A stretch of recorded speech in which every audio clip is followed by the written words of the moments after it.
อำเภอห้างชัดติดต่อที่แม่บัวคลี่ทะโปโยมแม่ถนอมนามวงบ้านนางแลตำบลปงยาคกอำเภอห้างชัดจังหวัดลำปางติดต่อที่แม่บัวลอยสายเขียวแม่พิษสมัยเขื่อนคำแสนบ้านกัดโปงอำเภอเมืองจังหวัดลำปางติดต่อที่แม่แก้วสิงห์คำและแม่สิงห์แก้วแม่แก้วสิงห์แก้วคุณโยมเพ็ญศรีสุทธะบ้านสาราบัวบก ตำบลท่าผาอำเภอกอคาติดต่อที่โยมอารีสิทธิบุญธรรมบ้านลำปางกลางตะวันออกตำบลชมพูอำเภอเมืองติดต่อที่โยมทวรัตน์รินผลบ้านฟ่อนตำบลชมพูอำเภอเมืองติดต่อที่โยมจิตอินทวิจิตบ้านวังเป้าตำบลวังเป้าอำเภอกอคาติดต่อที่โยมแม่ตุ่มมาแสนอินคำบ้านบุญเกิดตำบลพระบาทอำเภอเมืองจังหวัดลำปางติดต่อที่โยมคำสุขโยธินและคุณโยมสมศรีชิมรสบ้านโคกหัวจ้างบ้านหัวตุ้งสามัคคีตำบลพระบาทอำเภอเมืองจังหวัดลำปางติดต่อที่บ้านป้าแก้วลุงกั๊มบ้านหนองห้าตำบลหนองบัวเท่าตำบลพระบาทอำเภอเมืองจังหวัดลำปางติดต่อที่โยมแม่กิ่งแก้วมณีเนตรโยมแม่น้อยบัวไขวงหารบ้านกับเมฆตำบลชมพูอำเภอเมืองจังหวัดลำปางติดต่อที่ยายติ่งป้อสลาน้อยนะฮะยายติ่งป้อสลาน้อยบ้านสีหมดเก้าตำบลชมพูอำเภอเมืองจังหวัดลำปางติดต่อที่แม่บัวเย็นจันทบบ้านหอฝ่ายตำบลก้อยแพะอำเภอแม่ทะจังหวัดลำปางอันนี้น่าจะเป็นอำเภอเมืองติดต่อที่แม่กาบแก้วสีอินแก้วบ้านนาดูตำบลวังเงินอำเภอแม่ทะจังหวัดลำปางติดต่อที่แม่เทียนแก้วหนองยางบ้านนาปานตำบลหัวเสืออำเภอแม่ทะจังหวัดลำปางติดต่อที่ป่ออเนกแม่เซียนแม่เชียวงชุมพันธ์บ้านนากวางตำบลหัวเสืออำเภอแม่ทะจังหวัดลำปางติดต่อที่ป่อหนานแก้วมูลตาจันวงบ้านดอนไฟตำบลหัวเสืออำเภอแม่ทะจังหวัดลำปางติดต่อที่โยมแม่สีวันอุดมบ้านนาดงตำบลวังเงินอำเภอแม่ทะจังหวัดลำปางติดต่อที่แม่จ่ายต้อนเขียวบ้านแม่ไทยตำบลบ้านบอมอำเภอแม่ทะจังหวัดลำปางติดต่อที่โยมแม่ปุ๋มแม่ปุ๋ยนะป้อพรหมมาสุรัตน์บ้านดานสันดอนแก้วตำบลสันดอนแก้วอำเภอแม่ทะจังหวัดลำปางติดต่อที่คุณโยมสุขใจยามีคุณโยมจินดาใจยามีบ้านหนองร่องตำบลบ้านเป้าอำเภอเมืองจังหวัดลำปางติดต่อที่แม่จันแดงปันวงแม่สีกุลปันธุระบ้านห้องกอกตำบลบ้านเป้าอำเภอเมืองจังหวัดลำปางติดต่อที่แม่สีนวลวงชมพูบ้านแม่กงตำบลบ้านเป้าอำเภอเมืองจังหวัดลำปางติดต่อที่โยมแม่บุญมีกาจุ๋มบ้านสันบุญเรืองตำบลกงยังคกอำเภอห้างชัดจังหวัดลำปางติดต่อที่แม่อัมพรปันธรสอันนี้เป็นจุดทำบุญที่ญาติโยมจะมาร่วมบุญกินตาลเพื่อหล่อเตียนเข้าพรรษาระดมทุนในการอุปถัมภ์บำรุงโรงเรียนบ้านทุ่งโป่งตำบลเมืองปานอำเภอเมืองปานจังหวัดลำปางแล้วก็แห่งบุญนั่นคืออุปถัมภ์สถานีวิทยาลัยสงฆ์นครลำปางซึ่งจะทำกันในวันที่15กรกฎาคมพุทธศักราช2566เวลา 8:30 นถึง 5:00 นแม่แรงก็ย้ำแห่งกำเนื่องท่านผู้ฟังโดยเฉพาะพี่น้องลำปางท่านใดอยากจะเลี้ยงโฮงตาลเลี้ยงผลไม้เลี้ยงน้ำดื่มในงานก็แจ้งความประสงค์จำนงหมายได้ที่ท่านพระมหาสมชาติชาตะปัญโยเอาไปร่วมทำบุญด้วยกันอาตมาภาพก็จะให้ลูกศิษย์ลูกหาญาติโยมเปิ้นทำโฮงตาล เอาไปเลี้ยงญาติโยมในวันนั้นโดยในวันที่15กรกฎาคม2566ในวันนั้นเนี่ยบ่ใช่แค่หล่อเตียนเข้าพรรษาถวายเตียนมันจะมีการถวายเตียนเนี่ย15หัววัดทีนี้ท่านผู้ฟังเขาก็มาร่วมทำบุญกันท่านผู้ฟังบ่ต้องเอาเตียนไปในวันงานเนี่ยเปิ้นมีเตียนให้ปูจา นะเป็นเตียนแว่นเป็นเตียนแว่นเป็นเตียนวงกลมเนี่ยนะเป็นเตียนธรรมจักรนะซึ่งเพื่อนให้ปูจาซาวบาทปูจาเตียนธรรมจักรซาวบาทเราก็เอาไปใส่ในหม้อต้มในละลายแล้วก็กระตักไปใส่ในเบ้าเตียนอันนั้นไปปูจากันในงานซาวบาทแล้วก็ใครจะร่วมทำบุญเป็นปัจจัยถวายพระในวันงานก็สามารถร่วมทำบุญได้แถมอันนี้ก็บอกกล่าวข่าวบุญให้ท่านผู้ฟังทั้งหลายได้ฟังสองข่าวบุญท่านผู้ฟังบุญแรกบุญจัดซื้อที่ดินถวายไว้ในพระพุทธศาสนาของที่พักสงฆ์สถาบันธรรมาภิวัตรบุญที่สองบุญหล่อเตียนประมาณวันที่15 กรกฎาคมเพื่อระดมทุนในการอุปถัมภ์โรงเรียนบ้านทุ่งโป่งตำบลทุ่งโป่งอำเภอเมืองปานจังหวัดลำปางแล้วก็ตำบลเมืองปานอำเภอเมืองปานจังหวัดลำปางแล้วก็แถมอันหนึ่งคือเป็นการสนับสนุนสถานีวิทยุวิไลสงฆ์นครลำปางส่วนบุญจะซื้อที่ดินเนี่ยจะกินจะตานกันในเดือนธันวาท่านผู้ฟังรอศาลาหอฉันแล้วก่อนศาลาโรงครัวแล้วก่อนตอนนี้ก็เหลือกับเบื้องปืนกับทาสีภายในกับมนักละนะฮะถ้าแล้วเสร็จเรียบร้อยก็เดือนธันวาตั้งเก้าตั้งกันก็ถวายในเดือนธันวาได้เลยอันนี้ก็เป็นสองบุญท่านผู้ฟังขณะนี้ท่านผู้ฟังกำลังติดตามรับฟังรายการธรรมาภิวัตรอันเป็นรายการวิทยุเพื่อการเผยแผ่พระพุทธศาสนาส่งเสริมการศึกษาและพัฒนาสังคมรายการนี้รับผิดชอบโดยอาตมาภาพพระสาธิตธีระปัญโยผู้อำนวยการสถาบันธรรมาภิวัตรสถาบันเพื่อเผยแผ่พระพุทธศาสนาส่งเสริมการศึกษาและพัฒนาสังคมตั้งอยู่ณที่พักสงฆ์สถาบันธรรมาภิวัตรบ้านศพเตินตำบลศพปาดอำเภอแม่เมาะจังหวัดลำปางรายการนี้ออกอากาศทุกวันอังคารตั้งแต่เวลา 5:00 ไปจนถึง 7:00 นเมื่อเจ้าผ่านตามเครือข่ายสถานีวิทยุคลื่นสีขาวเพื่อชาวประชาหลายคลื่นหลายสถานีหลายจังหวัดออกอากาศผ่านทางไลฟ์สดของท่านอาจารย์พระครูอภิวัฒนวิกรมและของทางวัดไฟหินโดยท่านอาจารย์พระครูสมุวิศวัตรวรกิจโจบันทึกเทปเอาไปออกอากาศผ่านทางสถานีวิทยุเพื่อการศึกษาและพัฒนาอาชีพ Radio Network FM 99.50 เมกะเฮิรตซ์วิทยาลัยเทคนิคกฟผ.แม่เมาะทุกวันศุกร์ตั้งแต่เวลา 8 โมงเป็นต้นไปแล้วก็บันทึกเทปเอาไปออกอากาศผ่านทางเพจของสถาบันธรรมาภิวัตรท่านผู้ฟังสามารถไปติดตามรับฟังย้อนหลังโดยคลิกไปที่เพจสถาบันธรรมาภิวัตรหรือว่าไปพิมพ์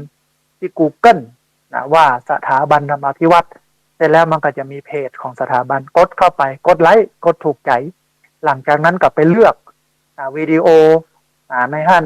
มีทุกวันมีทุกอันที่บรรยายออกกันหมดท่านผู้ฟังสามารถไปติดตามรับฟังได้ตัดหันรวมจนถึงพี่น้องที่ติดตามรับฟังอยู่ทั่วประเทศไทยแล้วก็ทั่วโลกใน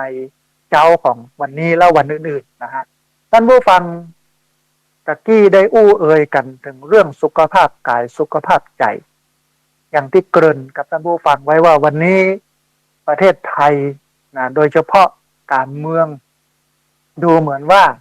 มันก็จะมีวิกฤตการเมืองอาจจะเกิดขึ้นก็ได้หรือว่าบ่เกิดก็ได้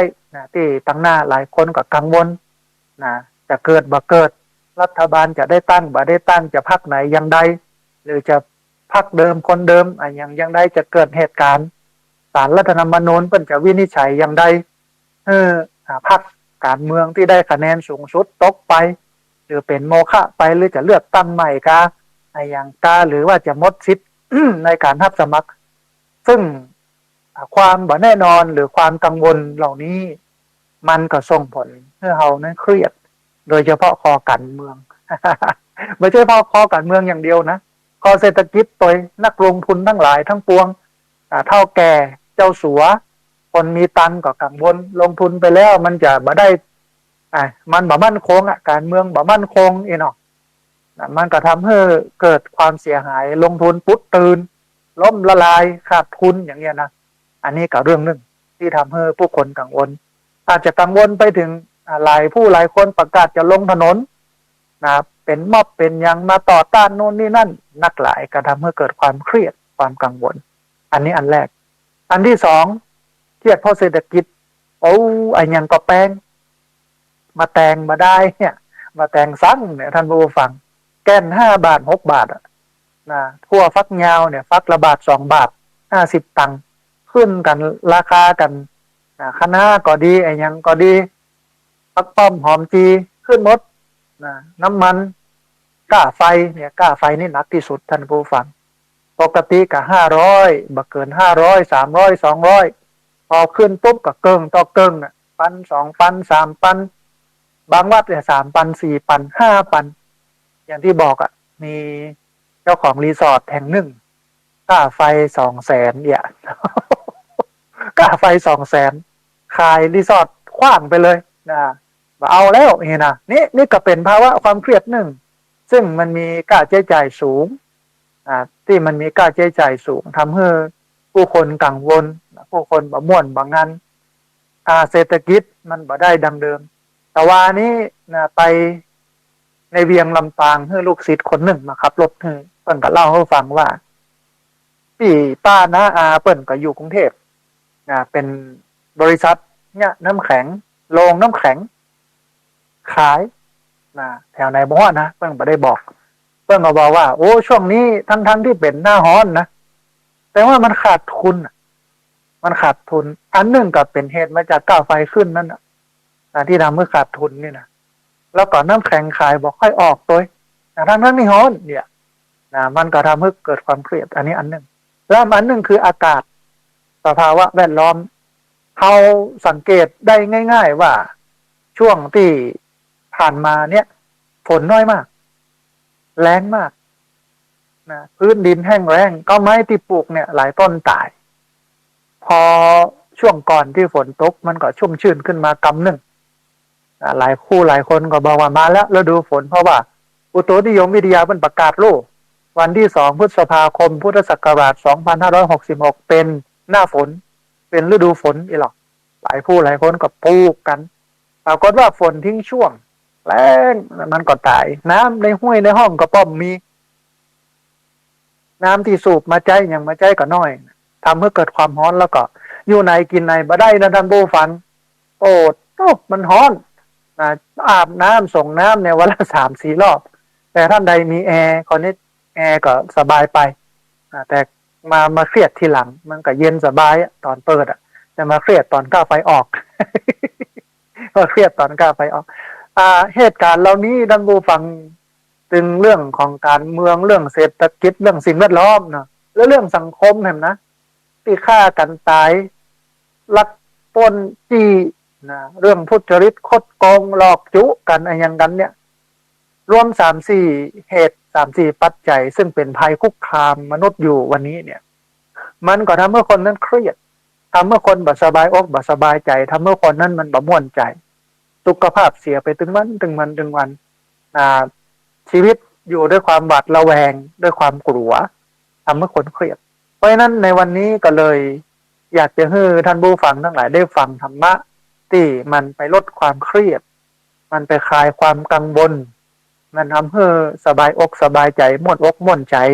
ในการอยู่สังคมพุทธศาสนาเนี่ยมันดีอย่างหนึ่งท่านผู้ฟังเป็นศาสนาที่ตีเรื่องทุกข์เนี่ยกระเจิงคือหยิบยกทุกข์ขึ้นมาเป็นเป้าหมายหลักเพื่อเรียนรู้มันไม่ใช่ให้เป็นทุกข์นะ พระเจ้าสอนเรื่องทุกข์เนี่ยไม่ใช่ให้พุทธศาสนิกชนเป็นทุกข์แต่ให้พุทธศาสนิกชนได้เรียนรู้มันอย่างลึกซึ้งแล้วก็เรียนรู้วิธีการดับทุกข์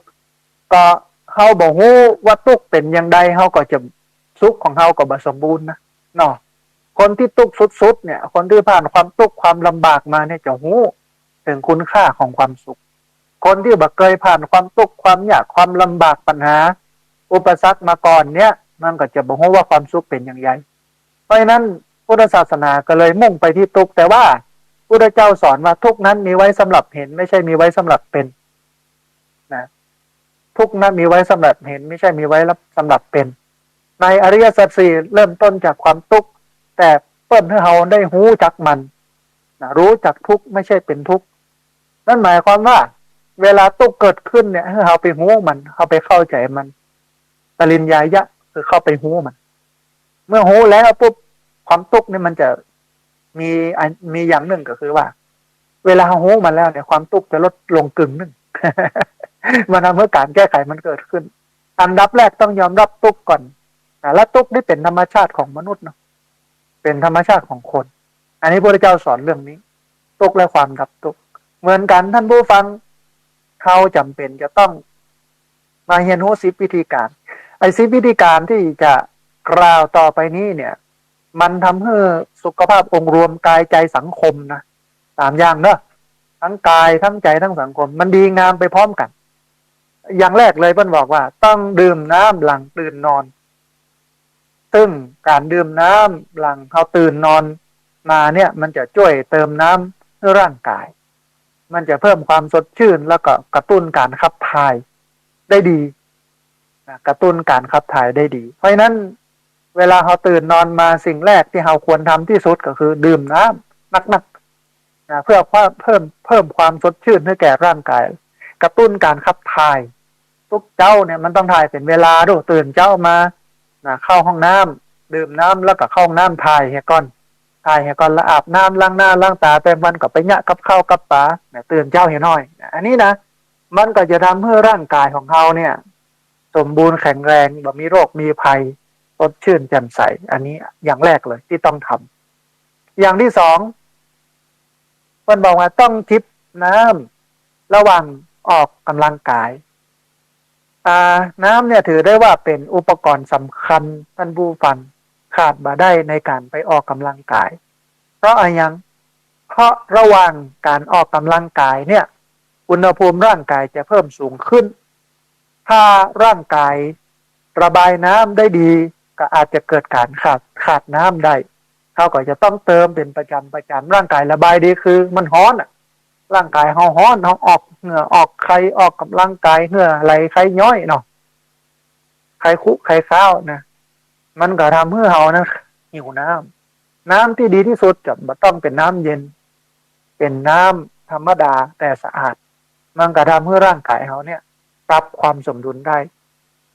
อย่าไปลืมว่าในร่างกายเรานี่น้ำเป็นส่วนประกอบสำคัญถึงเลือดอันนี้เป็นหลักและน้ำอื่นๆในร่างกายทำให้ชุ่มชื่นนะฮะน้ำก็มีนักพอสมควรในธาตุ4 ธาตุธาตุดินธาตุน้ำธาตุลมธาตุไฟคือร่างกายเนี่ยถ้าจะแบ่งออกก็จะแบ่งเป็น4 ปุ้นนะดินที่มันแข็งกระดูกจีนหนังอย่างวันนี้เป็นดินคนผมเล็บวันนี้เป็นดินหมดเลยอันนี้เป็นต้นนะมันเหมือนกับลำไส้ใหญ่ลำไส้เล็กอันโน้นอันนั้นอันนี้นะอันนี้คือดินน้ำก็คือน้ำเลือดน้ำดีน้ำหนองน้ำปัสสาวะน้ำอุจจาระน้ำมูกน้ำลายน้ำตาเป็นต้นน้ำเหือโดยอันนี้น้ำลมขึ้นเบื้องบนทำให้ลมลงเบื้องต่ำทำให้ตดสุมาเถอะท่านผู้ฟังทำให้ขับถ่ายลมที่มันอยู่ในท้องเป็นห้องว่ากุชิวายโยโพธพธาตุลมที่อยู่ในท้องและลมที่มันกระจายไปทั่วร่างกายไฟก็ไฟที่มันทำให้ร่างกายอบอุ่นร่างกายเขาเนี่ยโดยปกติมันก็ยังมีอยู่37 องศาในร่างกายอย่างนี้เป็นต้นนะฮะเพราะฉะนั้นท่านผู้ฟังเขาจะต้องจิบน้ำระหว่างการออกกำลังกายเพื่อให้ร่างกายเนี่ยมันมีความสมดุลอันที่3มันบอกว่าตั้งเวลาเตือนให้ดื่มน้ำก็คือดื่มน้ำทุกครั้งหรือ1 ชั่วโมงดื่มน้อยแต่ดื่มบ่อยครั้งการกระจายมื้ออาหารในแต่ละวันให้ได้ประมาณ 5-6 มื้ออาจแบ่งเป็นมื้อหลัก3 มื้อว่าง 2-3 มื้อโดยเว้นช่วงเวลาประมาณ 2-3 ชั่วโมงพอคืนความสดชื่นให้ร่างกายระหว่างวันหรือจะลองใส่ผลไม้ที่ชอบลงไปในน้ำแร่ธรรมชาติเย็นๆแช่ทิ้งไว้แล้วก็นำมาดื่มมันก็จะมีกลิ่นหอมมีประโยชน์ยิ่งดื่มยิ่งติดใจแล้วก็ช่วยให้ดื่มน้ำได้นักขึ้นอันนี้คือตั้งเวลาดื่มน้ำร่างกายนี่จะขาดน้ำบ่ได้ท่านผู้ฟังแต่ถ้าเมื่อร่างกายแย่ ผิวพรรณวันณะบ่ผ่องใสเพราะนั้นต้องดื่มน้ำประจำต้นก็เลยบอกว่าต้องตั้งเวลาดื่ม1 ชั่วโมง 2 ชั่วโมงดื่มเตื้อ1 ชั่วโมง 2 ชั่วโมงดื่มเตื้อจิบนะจิบไปนักวิทยาศาสตร์นักสุขภาพหมอเพิ่งก็บอกว่าอย่างน้อยวันละ8 แก้วต่อวันดื่มน้ำเนี่ยอย่างน้อยวันละ8 แก้วต่อวันมันจะทำเมื่อเอานั้นสดชื่นสดใสแจ่มใสขึ้นมาอันนี้อันที่3ตั้งเวลาเตือนให้ดื่มน้ำนะฮะอันที่4มันบอกว่ามันมีรหัสประจำของมื้ออาหารรหัสประจำมื้ออาหารก็คือ211เนี่ยเป็นรหัสประจำมื้ออาหารมีอะไรอย่างพ้องคือพักกึ่งหนึ่งอย่างอื่นกึ่งหนึ่งรหัสบัลลับที่กรมอนามัยได้กำหนดขึ้นมาเพื่อใช้เป็นสูตรเพื่อคนไทยกินพักนักขึ้นนั่นก็คือใน1 มื้อควรมีพักหลากสี 50%เนื้อสัตว์ไขมันต่ำ 25%ข้าวและกับแป้ง 25%ที่สำคัญต้องตามมาด้วยการดื่มน้ำสะอาดหลังอาหารจานหลักเป็นประจำอันนี้คือหลักการในการกินอาหารเพื่อสุขภาพ211อย่างที่บอกท่านผู้ฟังพักเกิงนึ่งอย่างอื่นเกิงนึ่งอันนี้เป็นรหัสที่บัลลับซึ่งกรมอนามัยกระทรวงสาธารณสุขบันไดกำหนดขึ้นมาเพื่อใช้เป็นสูตรให้กับคนไทยกินพักนักขึ้นก็คือพักหลากสี 50%ในจานหนึ่งเนี่ยมีพักเกิงนึ่งไว้ 50%มีเนื้อสัตว์ไขมันต่ำ 25%แล้วก็ข้าวหรือแป้ง 25%ถ้าเขากินอย่างนี้ประจำ1 วันเนี่ยนะสุขภาพเขาจะดีจะแข็งแรงขึ้นนะจะม่วนจะงั้นขึ้นจะร่างกายจะเป็นเบาหวานความดันไขมันเส้นเลือดณวันนี้เนี่ยหลอดเลือดในสมองเนี่ยส่งผลกระทบต่อสุขภาพของผู้คนนักนะโดยเฉพาะไขมันอุดตันในเส้นเลือดอุดตันเพราะเลือดแข็งตัวทำให้คนช็อกทำให้คนเป็นท้องว่าล้มเป็นอัมพฤกษ์อัมพาตกันนักสาเหตุส่วนใหญ่ก็เกิดมาจากการกินแต่ถ้าเราแบ่งการกินอย่างนี้เข้า 25%เนื้อสัตว์ไขมันต่ำ 25%พักหลากสี 25%ถ้าทำอย่างนี้ประจำเนี่ยจะทำเมื่อเอานั้นมีสุขภาพดีนะอันนี้ข้อที่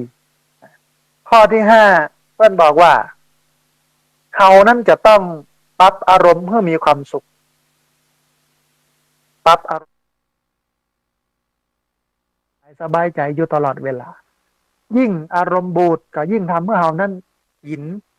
มักแล้วก็กินไวกว่าปกติกินเร็วกว่าปกติแล้วก็มักเลือกอาหารที่มีรสชาติหวานมันสูงเพื่อทดแทนความผิดหวัง อันนี้สำคัญนะท่านผู้ฟังต้องปรับอารมณ์เพื่อดีปรับอารมณ์เพื่อสบายต้องหู้จักจ้างมันเตอะเพื่อเป็นต้องหู้จักปล่อยหู้จักปล่องหู้จักวางต้องหู้จักว่าเอาไว้ก่อนเตอะเดี๋ยวก็เดี๋ยวก็ทำเดี๋ยวก็ปรับก็แก้ทีหลังถ้ามันบ่ได้มันต้องทำใจอย่างอี้อันหนึ่งก็คือพุทธศาสนาสอนเรื่องนี้ได้ดีมากโดยเฉพาะหลักไตรลักษณ์เหมือนที่ได้กล่าวไปในอาทิตย์ก่อนๆในวันอังคารก่อนๆกฎไตรลักษณ์เนี่ยเป็นกฎที่ดีถ้าเอากฎไตรลักษณ์มาปฏิบัติใจในชีวิตประจำวันเนี่ยเขาจะมีความสุขมากเขาจะบัคาดบังอย่างมากเพราะในกฎไตรลักษณ์เนี่ยมันพูดถึงเรื่องอนิจจังความบ่มั่นบ่เที่ยงลูกทุกขังความทนอยู่ในสภาพเดิมได้ยาก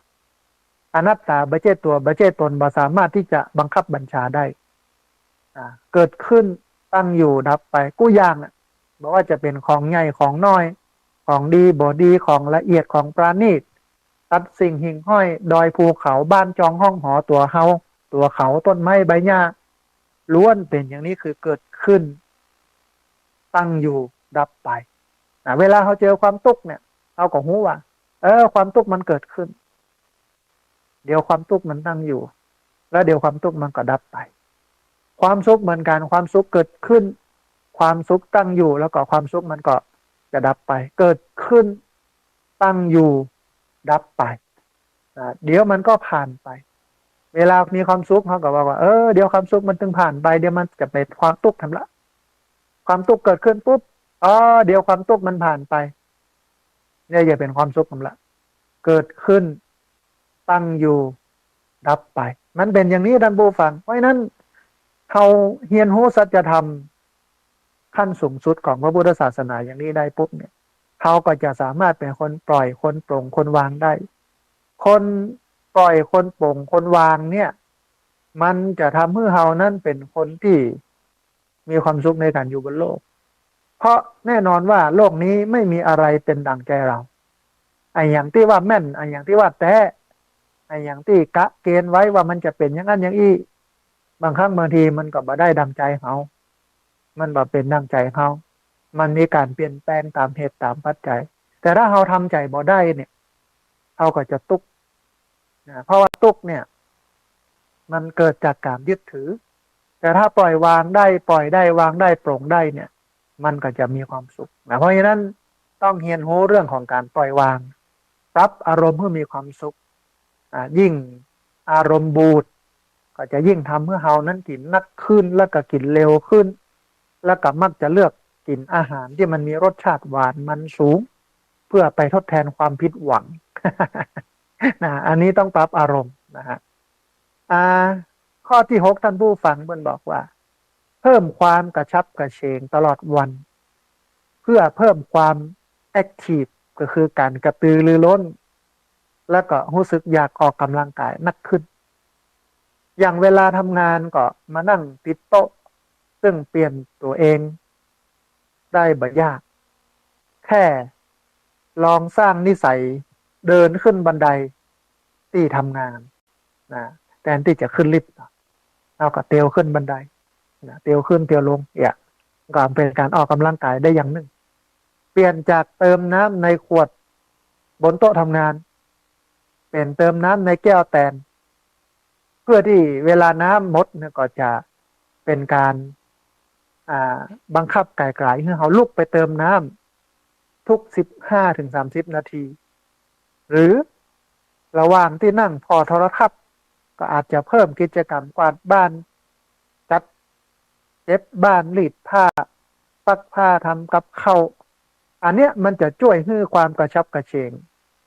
กลับคืนมาสู่ร่างกายอันนี้บอกห่วงพี่น้องที่ติดตามรับฟังสถานีวิทยุคลื่นสีขาวพระชาวประชาอยู่เนี่ยเขาไม่ได้ดูลูกเนาะเขาฟังอย่างเดียวอย่างเมื่อเจ้าเนี่ยหลายคนก็ฟังไปตัวกระตำน้ำพริกไปตัวเนี่ยมันเนี่ยโป๊กโป๊กโป๊กโป๊กโป๊กบางคนฟังไปก็ซอยพักไปตัวกวาดบ้านถูบ้านทำล้างจานเที่ยวพัดปัดปูทำโน่นนี่นะมันฟังได้ลูกแต่ว่าอย่าไปเปิดแหงนะอย่าไปซดไปข้างบ้านเนอะเดี๋ยวข้างบ้านจะเอามาหินขว้างหลังคานะ เปิดจะบ้านเฮากับปอเพื่อได้ยินได้ฟังกันในบ้านนี่อันนี้ดีอย่างหนึ่งนะที่ฟังรายการวิทยุอยู่เนี่ยรายการธรรมะอยู่เนี่ยมันก็จะได้เพลิดเพลินกับสารธรรมคำสอนลูกแล้วก็จะได้ทำกิจกรรมประจำวันไปตัวทำโน้นทำนี่ทำนั่นได้คล่องตัวได้สบายตัวเพราะว่ามันสามารถเนี่ยได้เพราะว่าเขาไปได้พอเขาฟังอย่างเดียวเมื่อเขาฟังอย่างเดียวเนี่ยมันก็จะได้ประโยชน์มันก็จะได้สาระ